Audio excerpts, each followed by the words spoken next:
Bienvenidos a la última sesión del módulo de expresión escrita y argumentativa. Hemos llegado hasta aquí después de un arduo recorrido, ¿no?, por todo esto que tiene que ver con escribir, que como lo comentábamos desde la primera sesión, pues es una de las tareas más complejas a las cuales nos tenemos que someter los seres humanos, y particularmente una de las demandas más complejas del examen de Ceneval, ¿no?, que como alguna vez tuvimos oportunidad de comentar, bueno, muchas personas siempre cuestionan, ¿no?, ¿por qué Ceneval tiene este criterio de evaluación? ¿Por qué si es un examen de nivel bachillerato, si es un examen de preguntas con opción múltiple, por qué al final tiene que complicarse la situación con un texto, ¿no?, que implica, como ya lo hemos visto, desde saber argumentar, desde saber ordenar la información, saber escribir de manera adecuada, de manera centrada, vaya evitando los juicios o los prejuicios también, ¿no?, hasta que esté bien redactado, que tenga buena ortografía, que tenga unas reglas de formato. Bueno, es realmente una tarea compleja. Precisamente debido a ello, es que en esta sesión quiero que de manera conjunta vayamos recuperando todo, ¿no?, todo lo que hasta ahora hemos revisado con un ejemplo particular. Ya en alguna sesión tuvimos la oportunidad de mostrar con un ejemplo también, con una pregunta polémica que se presentó parecida, no la misma, pero que manejaba la misma temática en algún periodo de aplicación. Tuvimos la oportunidad de ir paso por paso, mostrando cómo, desde la perspectiva muy personal, ¿no?, cómo se podía esquematizar, ¿no?, cuáles eran los pasos a seguir desde la selección del tema, la delimitación, la esquematización, pero nos faltó el tercero, ¿no?, que es escribir el texto, donde justamente se juegan todos estos aspectos técnicos que tienen que ver con la ortografía, con la redacción, con el formato. Si bien es cierto que lo que ahora vamos a ver o lo que hoy vamos a trabajar propiamente no es un texto escrito a mano, sí es un texto que elaboré, ¿no?, personalmente también para ustedes, para que, ¿no?, bueno, podamos recuperar los 4 aspectos importantes, los 4 criterios importantes que Ceneval toma en consideración para evaluar no solo Ceneval. Estos 4 aspectos son aspectos universales, ¿no?, que Ceneval, que bachilleres, que las prepas de la UNAM, las becas del Poli, cualquier preparatoria y cualquier universidad exige en la presentación de un texto. Sí sabemos que su texto se escribe a mano, que se escribe con lápiz, ¿no? Sin embargo, bueno, el texto que yo les traigo está escrito en la computadora, pero originalmente yo sí me tomé la tarea, ¿no?, de hacerlo todo a mano. El proceso creativo cuando se trabaja a mano es muy distinto a cuando se trabaja en la computadora. Sí es cierto que la computadora facilita muchísimo porque pues uno piensa rapidísimo y puede teclear también rapidísimo o capturar también muy rápido, pero el proceso creativo, ir elaborando un texto, es muchísimo mejor a mano. Los mejores escritores contemporáneos y no contemporáneos escriben a mano novelas, cuentos, todo lo que escriben lo escriben a mano, ¿no?, porque el proceso creativo implica más reflexión, más análisis, ¿no?, implica que se articule como la mente y la mano. Entonces yo me tomé la tarea de hacerlo a mano y después lo transcribí. Es por eso que van a ver que la extensión es de la mitad de lo que exige, pero traté de cubrir todos los requerimientos para que vean de manera práctica y no nada más teórica y conceptos y un ejemplo que se quedó a medias, cómo se elabora un texto. Lo primero es que vamos a tomar en consideración que son los 4 aspectos que ya trabajamos, que Ceneval va a evaluar. El texto argumentativo implica que se tenga una presentación, ¿no?, por eso trabajamos unas reglas de formato, que tenga argumentación. No se trata solo de describir una situación, se trata de que ustedes demuestren cuánto saben en torno a una temática. Por eso no queremos que nos las describan, ¿no? Alguna vez recordaba un ejemplo que les quiero compartir y esto fue un golpe de suerte, una alumna que tuve, ¿no? Ella se dedicaba a estudiar de manera conjunta, que preparaba su examen de Ceneval, se dedicaba a estudiar una carrera técnica en radiología, ¿no?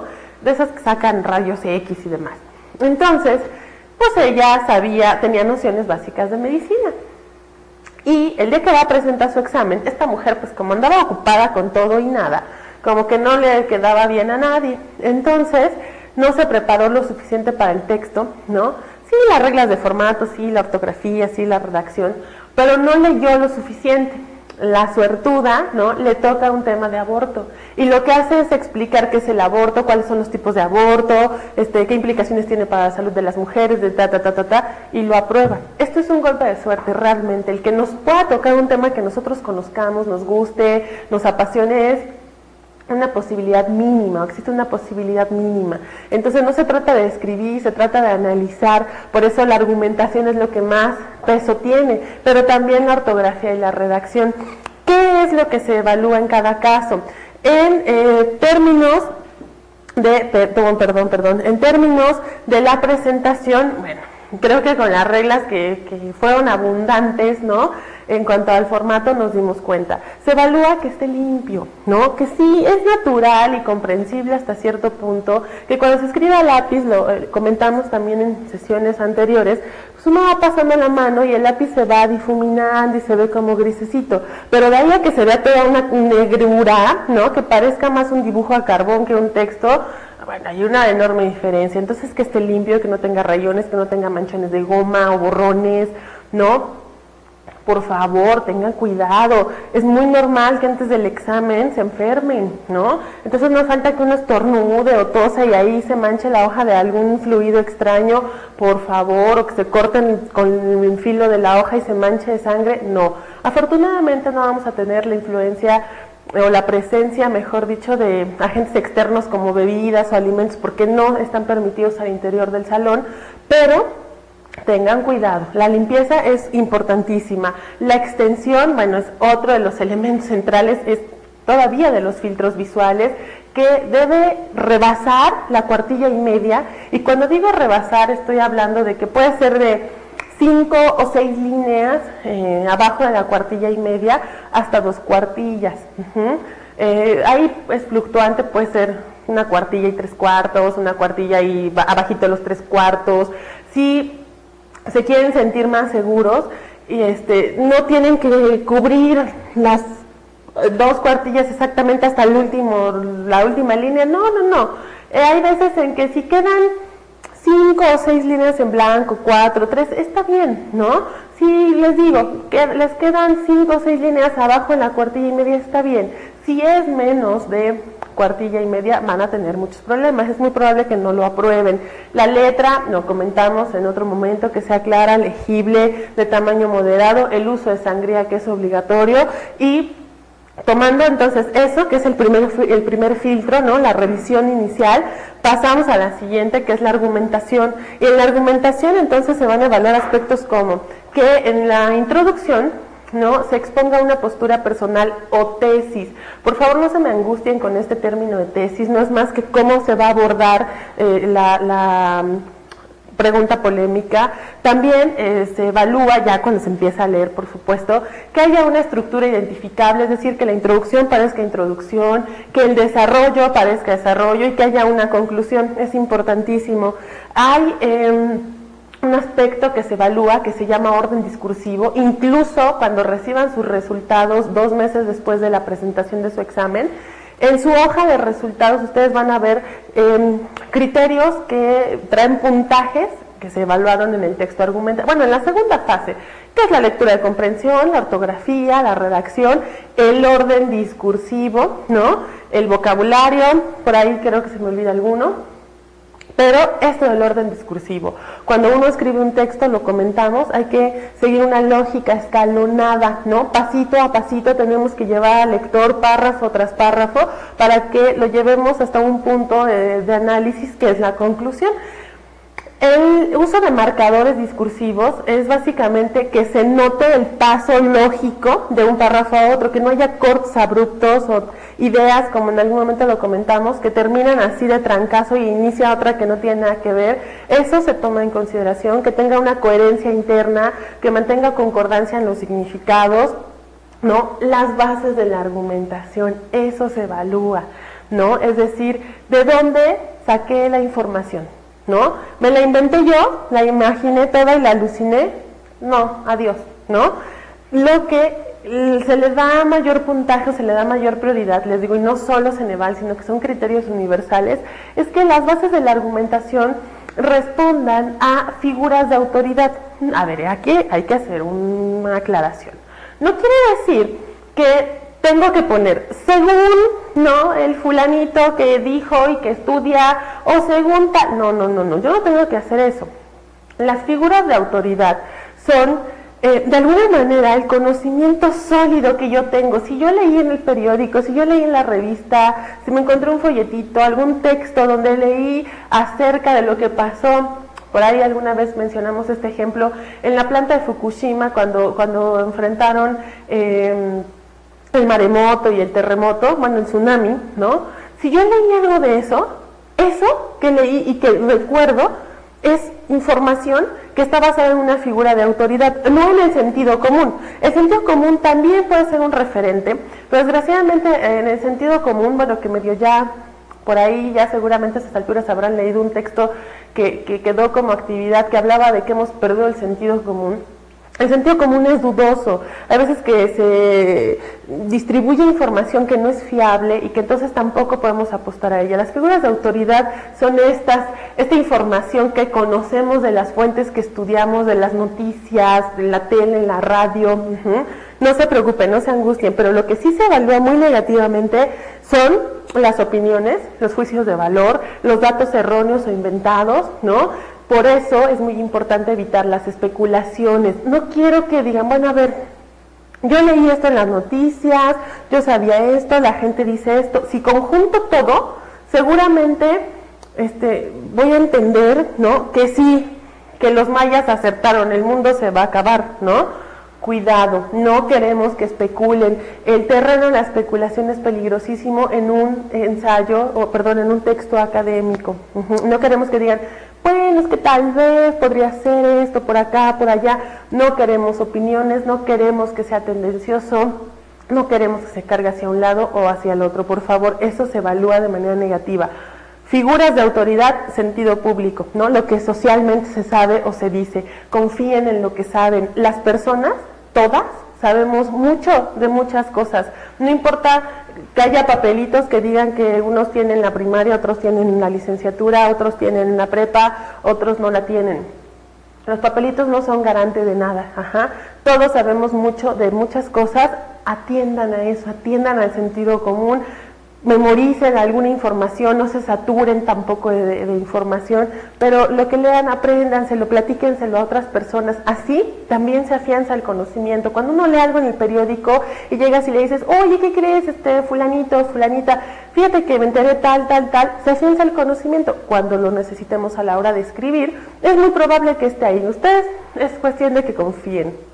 Bueno, otro de los aspectos que dijimos se evalúa es la redacción. En la redacción van a identificar oraciones incompletas, pleonasmos, repeticiones de palabras, imprecisiones, uso de conectores, número de ideas, expresiones coloquiales o barbarismos, todos los elementos que señalamos que hay que evitar, ¿no? Ambigüedades, párrafos sobrecargados u obscuros, oraciones cortadas, todo eso, pleonasmos, ¿no? Como decíamos, hay que tener cuidado con el súbete para arriba, bájate para abajo, el carro negro oscuro, los aviones que vuelan por el aire, todo eso se va a tomar en consideración, ¿no? Entonces hay que usar conjunciones, ¿no? Hay que escribir oraciones completas, que sean precisas, que sean claras, que sean concisas y que sean directas, sin rodeos. En ortografía nos van a evaluar los 3 criterios que trabajamos, nos van a evaluar uso de acentos correctos, ¿no? Nos van a evaluar uso de letras correctas, sobre todo las conflictivas, y nos van a evaluar el uso correcto de los signos de puntuación. Entonces, si quiero que se hagan una idea de magnificencia de este texto. No es una tarea sencilla ahora, tampoco es una tarea imposible. Hay muchísima gente que lo ha probado, ¿no? Algunos son golpes de suerte, pero otros también son resultado del trabajo arduo y la disciplina. Eso es muy importante. Entonces, ya que tenemos en consideración estos 4 criterios, quiero que los vayamos entendiendo conforme vamos conociendo un ejemplo que traje para que sobre él trabajemos desde el principio. Recuerden que les van a dar 3 preguntas polémicas a libre elección para que ustedes escojan la que más les guste, la que más se les facilite. Ya saben que hay unos criterios y bueno, sobre ellos se puede trabajar. Traje este tema, ¿no? Y sobre este tema vamos a trabajar desde el principio para que vean cómo todos los criterios de evaluación quedan cubiertos. Lo voy a leer para que veamos a qué le vamos a entrar. Acuérdense que una de las primeras tareas es leerlo bien, entender qué es lo que me están pidiendo que aborde, ¿no? Y después identificar palabras clave.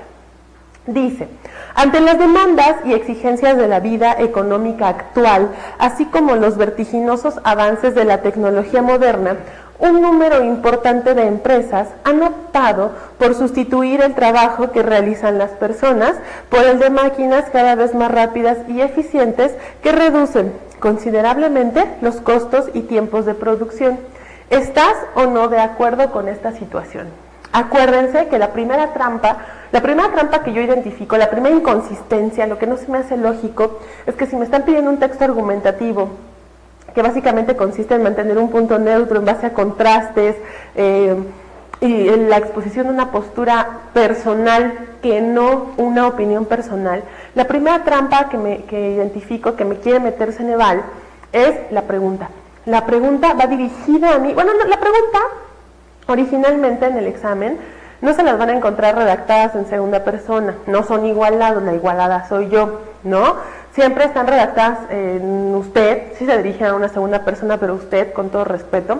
Pero esa es la primera trampa. La primera trampa que yo identifico es que me están picando, ¿no? En esta necesidad imperiosa que tenemos las personas de que si me preguntan mi opinión, luego brinco y digo, no, momento, ¿no? A ver qué les pasa a estos, ¿no? Estas empresas, qué mala onda, la gente, pero esa es mi opinión. Como yo tengo que hacer un texto, entonces lo primero que tengo que hacer es separar esa emoción y esas ganas de salirme a hacer la revolución o no sé, ¿no? Y ser crítica, ¿no? Entonces, identifico palabras clave.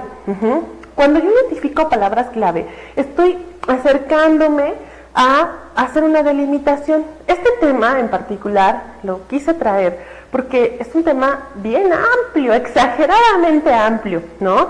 Y es un tema complejo para muchas personas, ¿no? Entonces dije, bueno, vamos a traer un tema difícil para que en serio veamos cómo le podemos entrar. Si uno de los criterios de evaluación es la argumentación, lo primero que tengo que hacer es delimitar, hacerlo manejable. Cuando digo hacer manejable un tema, lo que quiero decir es que ya desde ahorita, separada de la emoción inicial que les decía, ¿no? Y del enojo y el coraje, yo le voy a dar una mirada muy particular, única. Si todas las personas trabajaran este mismo tema, estoy segura que de 20 personas que lo trabajaran, 20 textos distintos salen. Pueden tener puntos en común, lo habíamos comentado en algún momento, sí, pero no quiere decir que vayan a hacer textos iguales, porque la postura personal es única, la tesis famosa va a resultar única. Ya desde este momento, si bien las palabras claves son generales, conforme las vaya yo definiendo, desde este momento voy a empezar a delimitar y voy a empezar a concretar mi postura personal. Entonces, ¿no?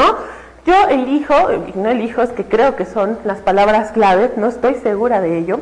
Son vida económica actual, que desde el principio lo marca, después avances en la tecnología, después empresas, trabajo, personas y máquinas. Eso es como el meollo del asunto. Hay que hablar de esos aspectos. Y entonces los voy a definir. En este caso yo los definí en una tabla para que fuera más manejable. La vez pasada lo definimos como de manera amplia y extensa. Aquí no, aquí realmente les digo que yo me senté a hacer el ejercicio y dije, a ver, bueno, lo he hecho muchas veces, ¿no? Pero dije, a ver, me voy a sentar, ¿no? Para tener el ejemplo vivo y que vean que no son inventos, ¿no? Hice una tablita en una hoja de un cuaderno, ¿no? Con así, las palabras clave, la definición en palabras clave de las palabras que yo identifiqué dentro de la pregunta polémica, ¿no? Entonces, cuando cuando pongo vida económica actual, yo me pregunto, a ver, ¿cuál es el sistema económico actual? Todo el mundo dice capitalismo, compra, venta, pero no es cierto. Económico actual y relacionado con todo lo demás es una cosa que se llama globalización, neoliberalismo, ¿no? Que es como el nuevo capitalismo y que tiene que ver con un asunto de alta demanda de productos, porque todos los mercados mundiales, todas las economías mundiales están interrelacionadas, ¿no? Hay tratados de libre comercio, hay monopolios, hay producción en masa, así como si fueran babosos, ¿no? Cuando quiero definir avances de la tecnología, me quiero preguntar, a ver, relacionado con lo anterior, ¿cuáles son los avances de la tecnología? Bueno, hay unas sociedades que le dan prioridad, o las sociedades que se inscriben a este modelo económico, le dan prioridad a el desarrollo de tecnología que cada vez sea más sofisticada, ¿no? Esa es la intención. ¿Para qué? Bueno, para que, en primer lugar, supuestamente, se facilite la vida de las personas, pero si estoy diciendo que hay producción en masa y que las economías de todo el mundo están interrelacionadas y que hay monopolios, bueno, lo cierto es que esta tecnología, o la inversión para el desarrollo de esta tecnología tiene más que ver con la producción. Es tanta la demanda actual, también es tanta la gente que habita el planeta que hay que satisfacer cada vez con más productos y para lograrlo hay que echar a andar un montón de tecnología, de máquinas para que entonces se pueda resolver este problema. Y luego hablo de trabajo. ¿Qué es eso de trabajo, no? En relación con todo lo que estoy hablando, trabajo para mí tiene que ver con producir más, ganar más, invertir menos, ¿no? Y ganar más rápido. ¿Se dan cuenta? Yo no estoy usando las palabras que empleó la pregunta polémica, estoy usando otras, simples, no son rebuscadas, es un lenguaje sencillo, no tiene que ser el dominguero para impresionar, no, sencillo, simple, pero que no utilice las mismas palabras. Luego máquinas, hay que hablar de las máquinas. Aquí el problema, la polémica está entre las máquinas y los trabajadores. Entonces, ¿qué onda con las máquinas? Las máquinas son capaces de trabajar durante 24 horas completas, 7 días a la semana, 365 días del año, sin ningún problema, ¿no? Producen y producen, no hay que pagarles sueldo, no requieren prestaciones, no tienen derechos laborales, si acaso, bueno, necesitan energía eléctrica, ¿no? Y necesitan mantenimiento, ¿no? Y se acabó. A veces ni siquiera alguien que las opere porque ya funcionan por computadora, aunque hay que pensar quienes diseñaron los programas computacionales, ¿no? Quienes les dan mantenimiento, quienes hacen que haya luz, ¿no? Hay que empezar a hacerse el cuestionamiento desde este momento, pero vean, está todo limitado a una línea, o sea, no estoy hablando de máquinas, claro, ahí tienes que cada vez hay, no, el iPhone, ¿no? Por ejemplo, es una máquina, ¿no? Y el iPhone está bien avanzado, el iPod, eso no tiene nada que ver con lo que estoy hablando. Tecnología, trabajo, son conceptos muy amplios, pero los limité desde el momento en que hablé de vida económica actual. Desde ahí ya me empecé a encerrar, empecé a delimitar desde mi perspectiva, yo quiero hablar más de eso que de otra cosa. Luego hay que hablar de las personas. Por ahí en esta tablita estoy notando que se me olvidó empresas, ¿no? Y por empresas habría que entender el hecho de que son empresas, ¿qué tipo de empresas son? Son monopolios, ya se había mencionado, la mayoría de ellas son transnacionales, ¿no? Estas son monstruos que tienen presencia en muchos países, ¿no? Y creo que con eso paramos por empresas. Personas, las personas no son personas así, ¿no? Global. No, son trabajadores, obreros, ingenieros, obreros especializados. Ya que los tengo definidos, y para mantener un poquito el contraste y no cargarme, voy a decir que las personas son inútiles, ¿no? Si a las máquinas ya les di tantos favores, o les hice tantos favores por decir que funcionan maravillosamente, tengo que ver cuáles son también las bondades de las personas. Las personas bueno, sí es cierto que se enferman, que exigen sueldo, que hay que darles prestaciones, que hay que darles días de descanso, que hay que darles de comer, ¿no? Que no somos máquinas, sí, pero las personas también podemos realizar actividades muchísimo más finas, ¿no? Pienso en muchas empresas que, de los iPhones, ahorita que hablé del iPhone, ¿no? Estos teléfonos inteligentes, en estas empresas donde los ensamblan, ¿no? No hay máquinas, pero nada de máquinas que puedan sustituir el trabajo de las manos femeninas, que son tan finas, ¿no? Que pueden hacer el soldado de los chips y las tarjetas y ensamblar y tal. Entonces, las personas, los trabajadores, los obreros, pueden llevar a cabo tareas súper especializadas, súper finas, ¿no? Además hay una cosa con la que las máquinas hasta ahora, ¿no? No pueden, y que es con el ingenio, no importa de qué nacionalidad sea, no me vayan a salir con que son los mexicanos, todos los seres humanos tenemos una capacidad de respuesta inmediata a problemáticas concretas, donde se emplea la creatividad, el ingenio, la inventiva. Las máquinas no, porque están programadas dentro de un modelo, ¿no? Dentro de un código que no funciona más allá, ¿no? Sin tomar en consideración que el mantenimiento que requieren las máquinas, la operación, aunque sea a distancia, está manipulada por las personas. Entonces, tomando estos elementos en consideración, con solo mi definición de palabras clave, yo ya tengo limitado el texto y ya tengo una mirada. Y ahí está la mirada. La mirada empieza cuando yo construyo mis categorías. No se me asusten. Por ahí tuve la oportunidad de conocer hace poquito a una persona que está en proceso de hacer su tesis de licenciatura y me estaba muy angustiada y me decía: Orquídea, ¿qué es eso de las categorías? ¿No? Cuando yo me siento a hacer mi tesis, me acuerdo que todo el mundo me dice que tengo que hacer categorías, pero yo no sé dónde encontrar esas categorías, dónde las venden, ¿no? ¿Hay algún libro donde las puedo encontrar? Momento, ¿no? Hay que angustiarse. La categoría nada más es como la temática, acuérdense. A ver, si estoy hablando de vida económica actual, de trabajo, de máquinas, de empresas, de obreros, creo que ya, a ver, ¿de qué temas están relacionados? Cara a la economía, lógico, ¿no? Desde la primera palabra clave lo dice. ¿Estará el trabajo? Sí, es una de las palabras clave, la puedo convertir en categoría. Estamos hablando de personas, estamos hablando de sociedad, ¿no?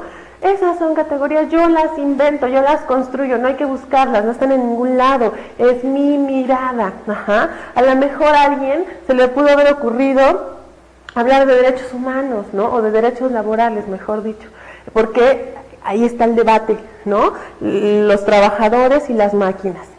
Entonces, no sé, a mí solamente se me ocurrieron estas que señalé, y conjuntar, puedo hacer una categoría que conjunte dos, ¿no?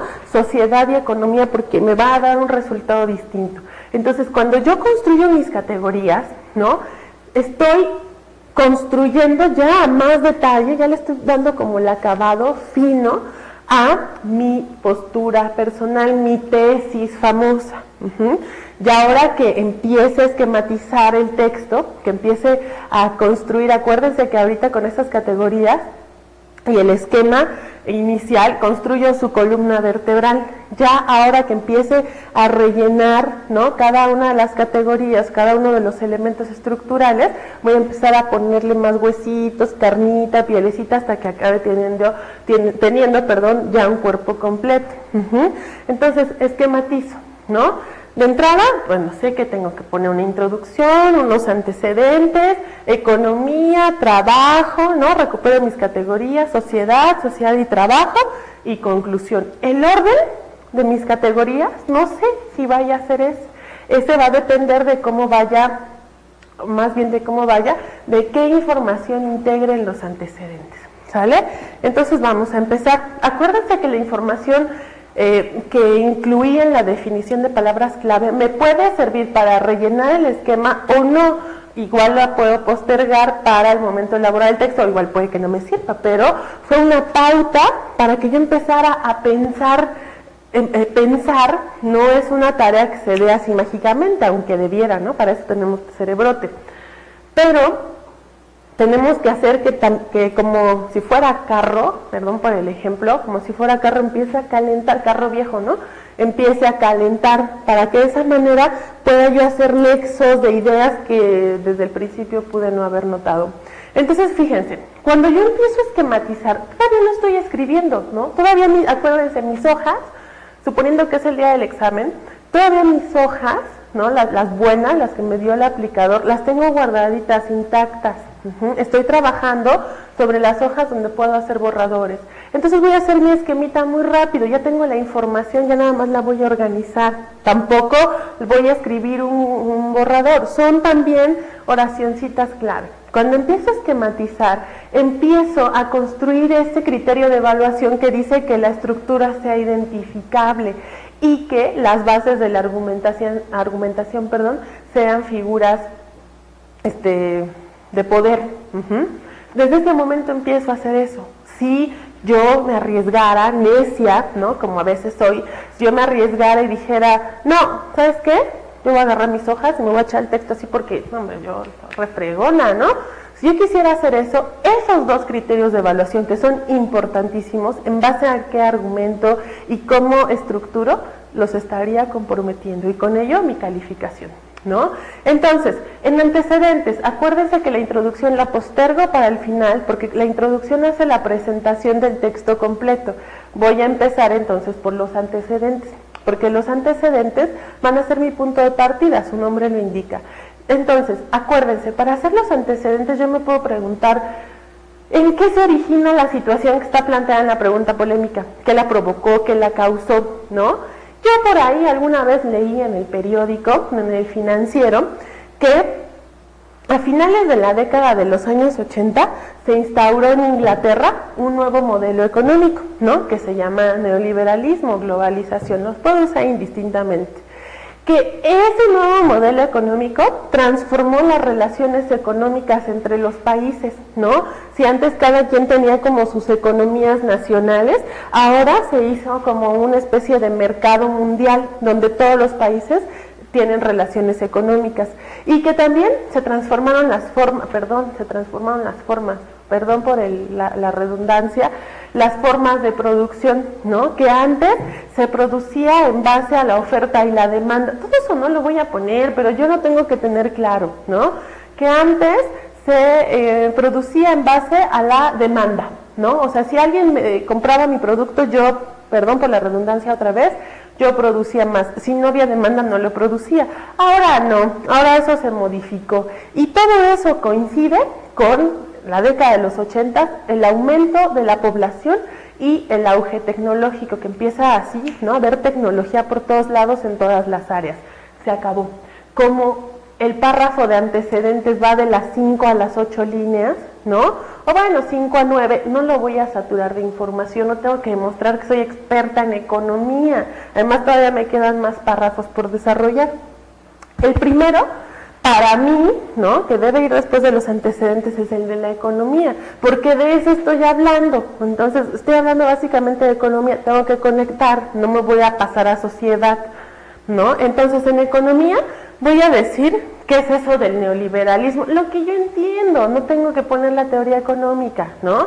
El neoliberalismo es un modelo, un sistema económico internacional con una economía de mercado mundial, ¿no? Que tiene, recupero, ¿no? Fíjense, que funciona en base a tratados de libre comercio, con monopolios, donde hay una alta demanda de productos, donde la intención es producir en masa, elevar la productividad a como dé lugar. De ahí lo conecto con trabajo. ¿Por qué? Porque si estoy hablando de elevar la productividad, ¿quiénes son los únicos que pueden hacer eso? ¿Qué es lo único? El medio que puede hacer eso, el trabajo. Para mí, insisto, es mi perspectiva, es mi tesis, mi postura personal.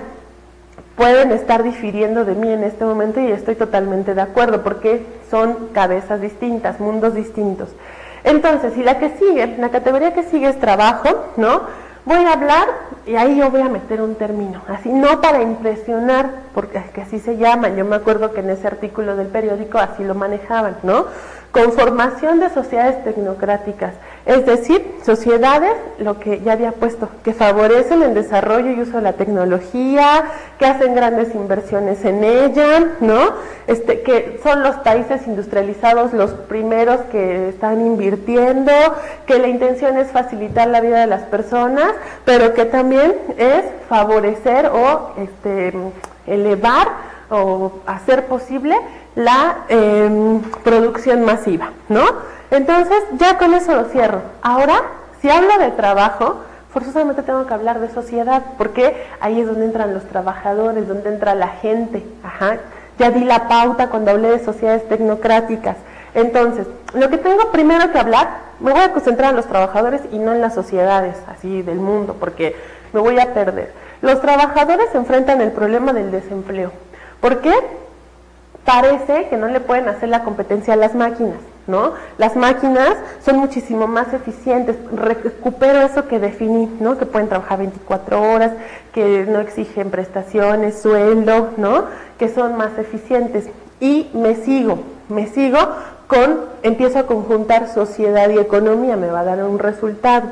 Y digo, bueno, sí, será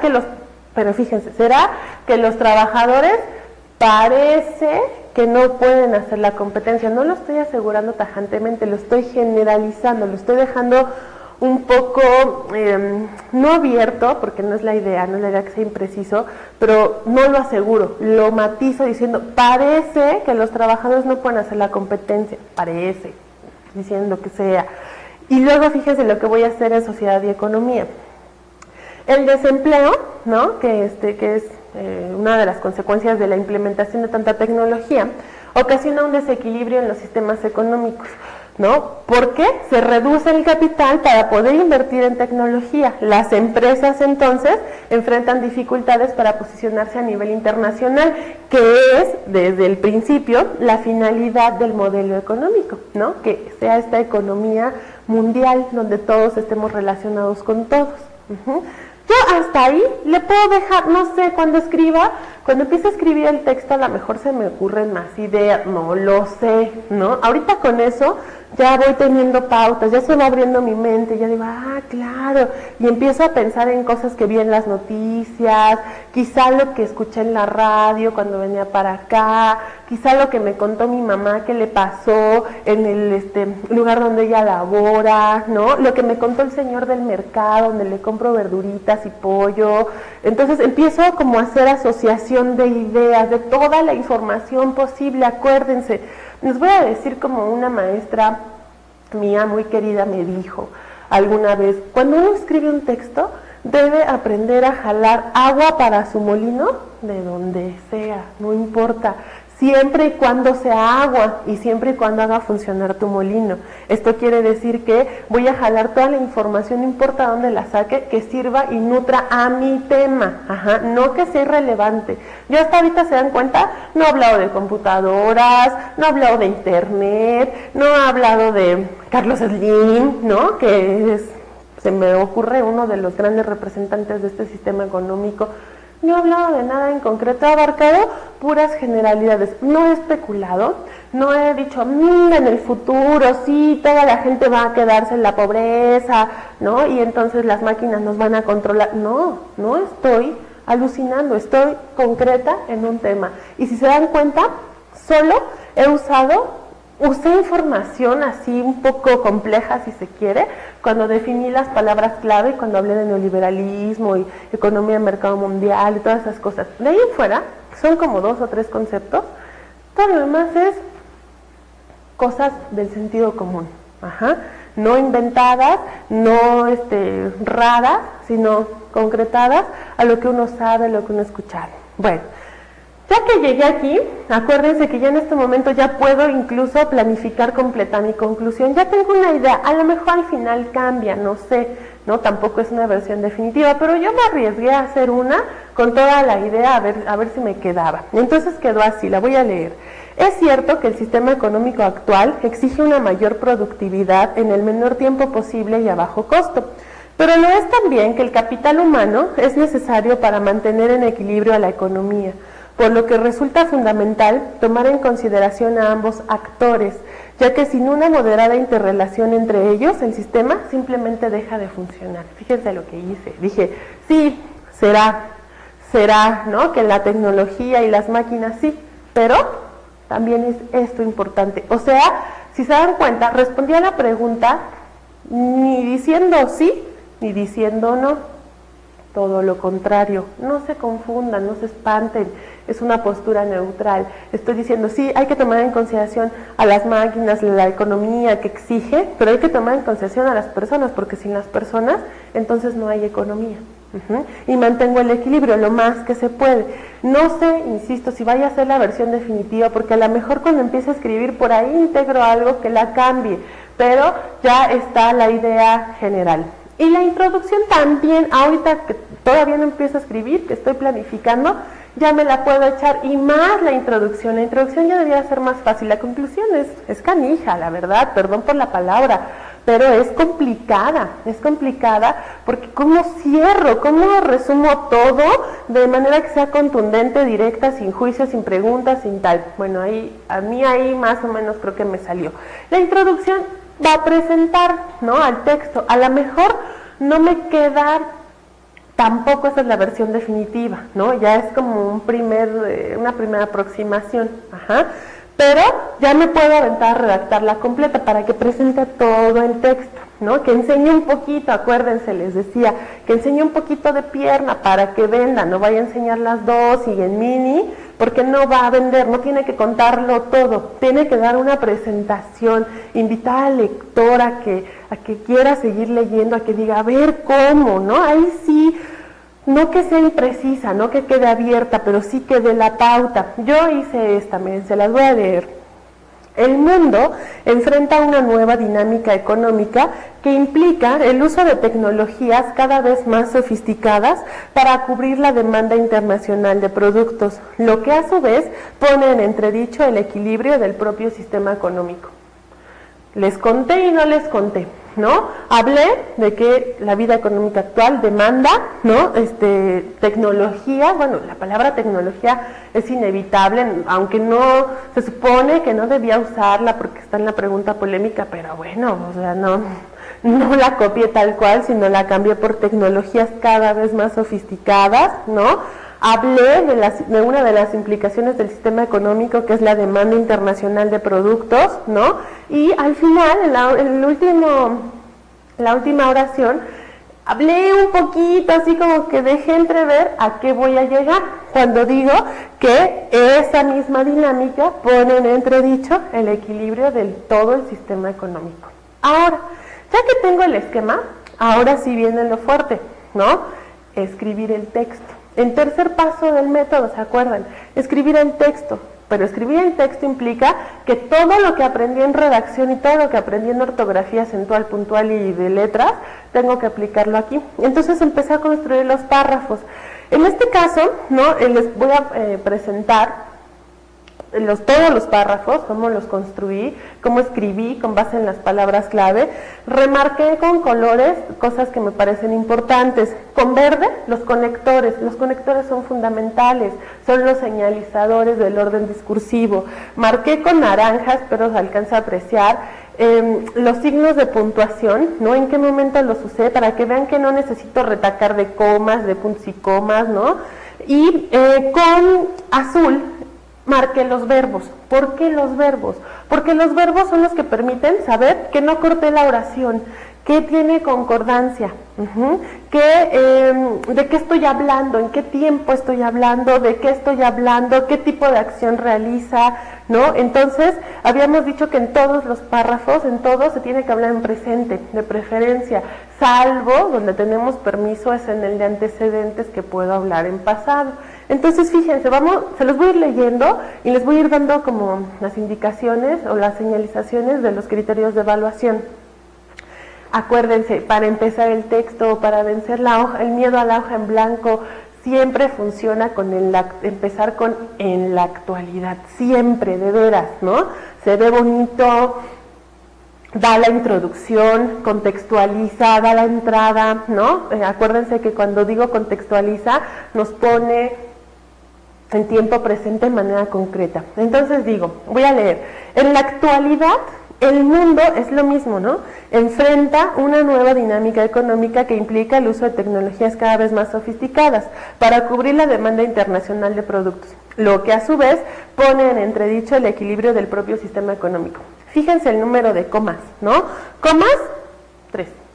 Ese yo lo escribí a mano, por eso ustedes ven el párrafo de 3 líneas y media. A mí me salió de 6 y cachito, con una letra moderada, ¿no? Que tampoco fuera muy grande, muy chica. Usé 3 comas, ¿no? Un punto obligado al final del párrafo y un punto y coma, porque el punto y coma en medio del párrafo fue para usar el conector. Y me sigo, el segundo párrafo, antecedentes. A finales de la década de los años 80, como oración de contexto, se instauró, verbo en pasado, un nuevo modelo económico que transformó las relaciones económicas y las formas de producción. 2 puntos, fíjense, ¿no? El neoliberalismo. Debido a ello y al crecimiento poblacional, fue la época del auge tecnológico también, ya que el nuevo sistema demandaba producir más en menor tiempo. Fíjense la concordancia, si estoy hablando en pasado desde el principio, todos los verbos en pasado, o el caso último de demandaba, que está en copretérito, que es lo más parecido al pasado. Vean cuántas comas se usaron, ¿no? En qué lugares se usaron. Vean cómo, si hablo de algo, si hablo de un sujeto, ahí está su predicado, por eso remarqué los verbos. Vean los puntos y comas, volví a usar uno antes del conector, para que haya como variedad, diversidad en el uso de los signos. Sigamos. El neoliberalismo, entonces, como para seguir dando la pauta del orden discursivo, se impone como el sistema económico internacional, dando prioridad a una economía de mercado mundial que funciona a base de tratados de libre comercio, la alta demanda de productos y la creación de monopolios para elevar la productividad, lo que necesariamente impacta sobre las relaciones sociales y laborales. Y me sigo. Como parte del modelo neoliberal, se conforman sociedades tecnocráticas que favorecen el desarrollo y uso de la tecnología. Los países industrializados hacen grandes inversiones en materia de tecnología que facilita la vida de las personas para con ello incrementar el consumo y por ende el desarrollo de tecnología que fomente la producción masiva para cumplir con la demanda actual. Fíjense, este es un párrafo complejo, pero lo pude elaborar. ¿Se dan cuenta? Ahí están todas las palabras clave, ahí está neoliberal, sociedades tecnocráticas, desarrollo de tecnología, todo lo que usé desde el principio, aquí lo voy integrando, le fui jugando con la información, aquí metí lo del crecimiento poblacional, metí lo de incrementar el consumo, ¿no? Pero fíjense, empiezo siempre introducción, desarrollo y concluyo, y sigo. Conforme avanza la tecnología, los trabajadores tienen que enfrentarse al desempleo porque parecen no poder competir con el avasallante desarrollo tecnológico. Las máquinas desempeñan las labores con mayor eficiencia, no exigen sueldo ni prestaciones y pueden funcionar ininterrumpidamente durante largas jornadas. Fíjense, ahí me quité que lo de las 24 horas y que lo de nada, concreto, directo, sin rollos, ¿no? Porque ahorita van a ver que me pasó algo. Uno de los párrafos se me hizo bien denso y lo tuve que cortar. Sin embargo, que acuérdense que es el que permite dar el contraste, sin embargo, la falta de empleo ocasiona un desequilibrio en los sistemas económicos. Aquí voy a hacer una pausa. Se dan cuenta, no puse desempleo. Y no puse desempleo porque cuando lo revisé decía, el desempleo ocasiona un desequilibrio. Eso es una cacofonía, desempleo, desequilibrio, se repiten. Tienen un inicio similar, entonces mejor la falta de empleo, ¿no? Ocasiona un desequilibrio en los sistemas económicos, en tanto que por una parte, son muchos de los trabajadores los que operan y dan mantenimiento a la maquinaria, sin dejar de lado el hecho de que las personas pueden dar respuestas prontas a situaciones concretas. Este párrafo, cuando lo escribí, eran como 14 líneas, entonces que lo separo, que le doy línea en blanco y que lo hago otro, me salió uno de más, no importa, de todos modos cuadro en las 2 cuartillas. Pero fíjense cómo le di continuidad, aunque es otro párrafo, mientras que por otra parte, porque si recuerdan en el anterior decía, en tanto que por una parte esto, entonces para que tenga continuidad digo, mientras que por la otra, ¿no? La reducción del capital, consecuencia del desempleo, compromete el desarrollo de inversiones en tecnología que permite que las empresas en cuestión puedan posicionarse en los mercados internacionales. Se acabó, ¿no? Bueno, falta la conclusión, se acabó. Ahí en este último parrafito ya me había aburrido de las comas, la verdad, y entonces usé guiones largos para encerrar esa oración aclaratoria de consecuencia del desempleo. No hablé que empresas transnacionales, que monopolios, para evitar caer como en prejuicios, por eso dije las empresas en cuestión. Empresas en cuestión, quien lo lea, que lo tome como más guste, ya sea que quiera pensar en monopolios o que quiera pensar en empresas nacionales, no importa, que lo tomen como quiera, que sea abierto en ese sentido. Y mi conclusión, como no cambié en gran medida la esencia original de la estructura, fíjense lo que hice. En conclusión, es cierto que el sistema económico actual exige una mayor productividad en el menor tiempo posible y a bajo costo, pero lo es también que el capital humano es necesario para mantener en equilibrio la economía, por lo que resulta fundamental tomar en consideración a ambos actores, ya que sin una moderada interrelación entre ellos, el sistema simplemente deja de funcionar. Es la misma, solo que usé el conector al inicio. En conclusión, marqué el orden discursivo. Vean, pueden ya posteriormente con más calma revisar la ortografía. Yo cuidé de verdad, así obsesivamente como soy, ¿no?, que el texto quedara bien, que no tuviera ningún error, para que vean que se puede, ¿no? Que todo lo que hemos revisado, todas esas reglas, al final de cuentas se aprenden. O sea, yo no nací sabiéndolo, no, ojalá, ¿no? Sería escritora o una cosa de esas. Entonces, como no, uno las va aprendiendo, las echa en práctica cuando escribe, ¿no? De verdad, a veces se va el dedo, cuando se transcribe, se va el error, pero siempre se puede hacer la corrección. En esta última diapositiva les presento el texto, les digo, salió una cuartilla, porque al momento de transcribirlo, ustedes saben que se reduce el espacio. Tiene sangría, está ajustado a sus márgenes, tiene línea en blanco, una línea en blanco entre párrafo y párrafo, ¿no? Y en este caso son 8 párrafos. Son 8, uno de ellos no es tan largo, entonces se ajustó bien, les digo, en las 2 cuartillas, tuve a bien irme a comprar unas hojitas de blog, lo escribí y ahí está. Entonces, lo transcribí para ustedes, pueden constatar que es el mismo. Bueno, espero que esta sesión última donde hicimos esta recuperación les sea de utilidad para saber que todo lo que trabajamos a lo largo de estas sesiones no fue en vano, que tiene una lógica, una razón de ser y sobre todo que en la experiencia nos ha dado excelentes resultados. Muchas gracias.